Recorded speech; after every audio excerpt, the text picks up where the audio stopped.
یہ بات تو ہم سب جانتے ہیں کہ البرٹ آئنسٹائن ہسٹری کا سب سے بڑا جینیس تھا، اتنا جینیس کہ وہ اکیلا ہی ہزاروں سائنٹسٹ سے زیادہ دماغ لڑا سکتا تھا۔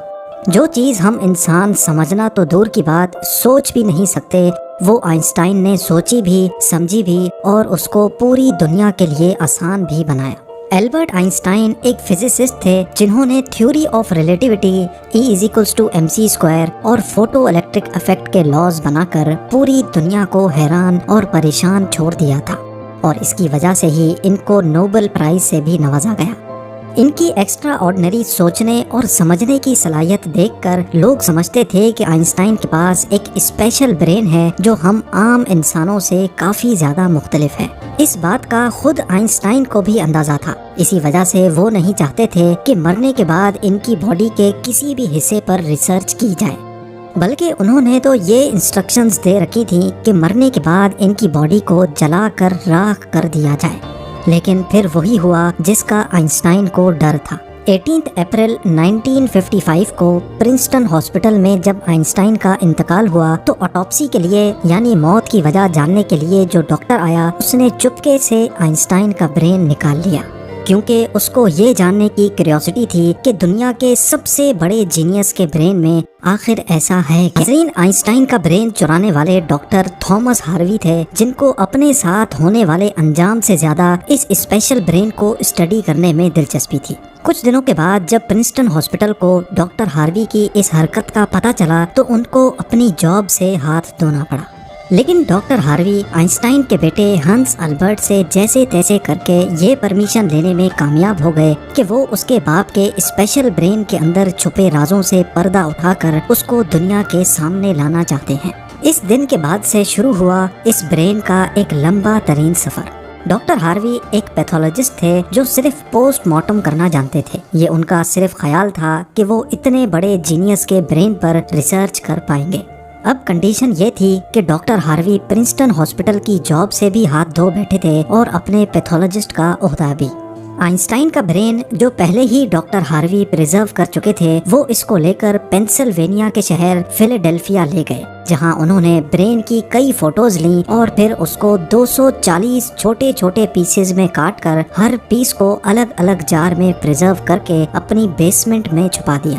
اسی مسئلے کو لے کر ڈاکٹر ہاروی کا اپنی بیوی کے ساتھ کئی بار جھگڑا ہوتا رہتا تھا، کیونکہ ان کی بیوی اکثر یہ دھمکی دیتی تھی کہ وہ اس برین کو اٹھا کر کہیں پھینک دے گی۔ ایک دن جھگڑا اتنا بڑھ گیا کہ دونوں میاں بیوی کو ڈائیورس لے کر الگ ہونا پڑا، اور ڈاکٹر ہاروی برین لے کر کینزس کے شہر وچٹا چلے گئے، جہاں وہ ایک بایولوجیکل ٹیسٹنگ لیب میں میڈیکل سپروائزر کی نوکری کرنے لگے، اور یہاں وہ اپنے فارغ ٹائم میں آئنسٹائن کے برین پر خوب اسٹڈی کرنے کی کوشش کرتے۔ اس کے بعد کئی بار وہ الگ الگ جاب چھوڑ کر مختلف شہروں میں یہ برین لے کے گھومتے رہے۔ کئی سال گزر چکے تھے لیکن ڈاکٹر ہاروی آئنسٹائن کے برین پر کچھ خاص ریسرچ نہ کر سکے، الٹا ان کا میڈیکل لائسنس ہی کینسل کر دیا گیا، اور نوبت یہاں تک آ گئی کہ ان کو ایک پلاسٹک کی فیکٹری میں جاب اسٹارٹ کرنی پڑی۔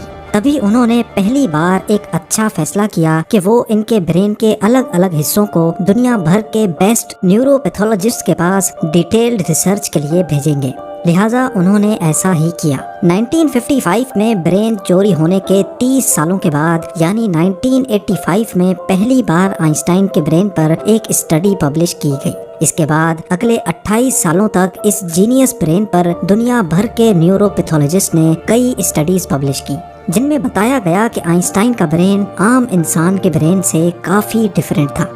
سب سے بڑا ڈیفرنس برین کے کارپس کیلوسم نامی حصے میں پایا گیا۔ اب یہاں یہ جاننا ضروری ہے کہ انسانی برین 2 الگ الگ حصوں میں ڈیوائیڈڈ ہوتا ہے۔ انسان جو بھی کام کرتا ہے وہ برین کے ایک حصے میں پہلے پروسیس ہوتا ہے، اور پھر برین ہمارے جسم کے اس حصے کو سگنل دیتا ہے۔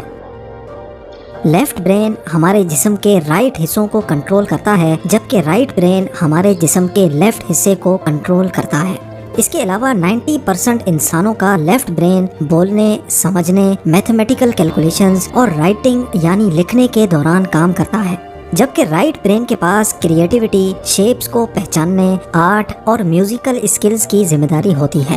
اب آپ بھی یہ سوچ رہے ہوں گے کہ اس سب میں کارپس کیلوسم کا کیا کام ہے؟ فرض کر لیں کہ آپ کی بورڈ پر ٹائپنگ کر رہے ہیں یا پھر موبائل فون پر. اس دوران ہمارے دونوں ہاتھ ٹائپنگ کرنے میں بزی ہیں. کچھ الفابیٹس ہمارا سیدھا ہاتھ ٹائپ کر رہا ہے تو کچھ الٹا ہاتھ. ٹائپنگ کے دوران آپ کے لیفٹ ہینڈ سے ایک مسٹیک ہوئی تو آپ نے فوراً اپنا رائٹ ہینڈ استعمال کر کے اس مسٹیک کو اریز کیا.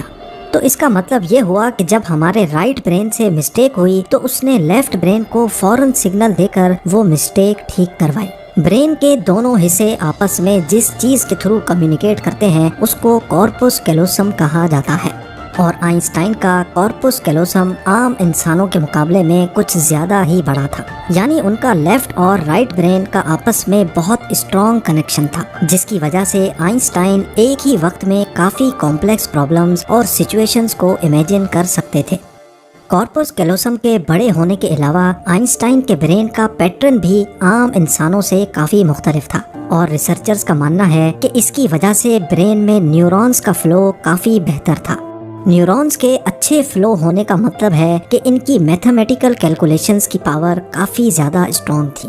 Albert Einstein complex mathematical problems کو بغیر پین اور پیپر کے اپنے دماغ کی مدد سے ہی سالو کرنے کی قابلیت رکھتے تھے.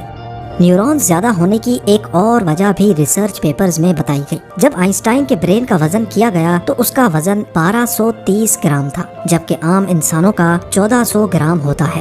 ریسرچرز کا ماننا ہے کہ ان کے برین کی لائننگ کافی پتلی تھی، جس کی وجہ سے ان میں زیادہ نیورونز پائے جاتے تھے. لیکن سب سے بڑا سوال ابھی بھی وہی تھا کہ کیا آئنسٹائن ایسے اسپیشل برین کے ساتھ پیدا ہوئے تھے یا ان کے پیدا ہونے کے بعد اس میں چینجز آئیں. جانچ کے بعد معلوم پڑا کہ البرٹ آئنسٹائن جب پیدا ہوئے تھے تو وہ پورے 5 سالوں تک بول نہیں سکتے تھے، جبکہ دوسرے بچے 2 یا 3 سال کی عمر میں بولنا شروع کر دیتے ہیں. جب انہوں نے بولنا شروع بھی کیا تب بھی وہ زیادہ بولنا پسند نہیں کرتے تھے، بلکہ ہمیشہ اپنی سوچوں میں ہی گم رہتے تھے. ان کے پاس چیزوں کو میمورائز کرنے کی پاور کافی کم تھی، یہاں تک کہ ان کو سمپل میتھس کے ٹیبل بھی یاد کرنے میں مشکل ہوتی تھی.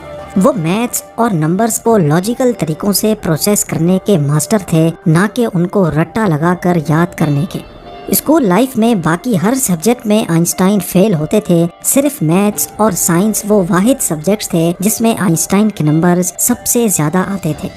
جب البرٹ آئنسٹائن 12 سال کے تھے تب ایک فیملی ٹیچر اپنی جیومیٹری کی بک ان کے پاس بھول گئے. حیرت انگیز طور پہ صرف ایک ہی دن میں آئنسٹائن وہ پوری بک پڑھ کر اپنے جیومیٹری کے کانسیپٹس کلیئر کر بیٹھے. نہ صرف اتنا بلکہ صرف 14 سال کی عمر میں ہی وہ انٹیگرل اور ڈفرینشیل کیلکولس کے ماسٹر بن چکے تھے. میتھس اور سائنس میں ان کی اتنی اسٹرانگ گرپ تھی کہ جب وہ کلاس روم میں کوئی سوال پوچھنے کے لیے ہاتھ کھڑا کرتے تھے تو پروفیسرز گھبرانے لگتے تھے، کیونکہ آئنسٹائن کے اکثر سوال ٹیچرز کے بھی اوپر سے گزر جاتے تھے. چھوٹی سی عمر میں ہی وہ اس یونیورس کے لاز کو ایک چھوٹی سی ایکویشن میں بند کرنا چاہتے تھے، اور یہی انہوں نے اپنی زندگی کا مقصد بنا لیا تھا. 26 سال کی عمر میں آئنسٹائن نے 4 ریسرچ پیپرز پبلش کر کے پوری دنیا کو حیران کر ڈالا، اور اسی وجہ سے ان کو PhD کی ڈگری اور ہیومینٹی کے لیے اعلیٰ کردار ادا کرنے کی صورت میں نوبل پرائز سے بھی نوازا گیا. اس کا اندازہ آپ صرف اس بات سے لگا لیں کہ آج بھی آئنسٹائن کی ان تھیسس کے بنا سائنس بالکل ادھوری ہے. کئی ڈاکٹرز اور سائنٹسٹ نے یہ نتیجہ نکالا کہ آئنسٹائن کا برین ان کے پیدا ہونے کے بعد اسپیشل بنا تھا، جس کی سب سے بڑی وجہ یہ تھی کہ جب ان کو اپنے سوالوں کا کوئی جواب نہیں ملتا تھا تو وہ خود اپنے دماغ کی مدد سے جواب تلاش کیا کرتے تھے. چھوٹی عمر میں ہی ایسا کرنے سے ان کا برین اسی حساب سے ڈیولپ ہوتا گیا.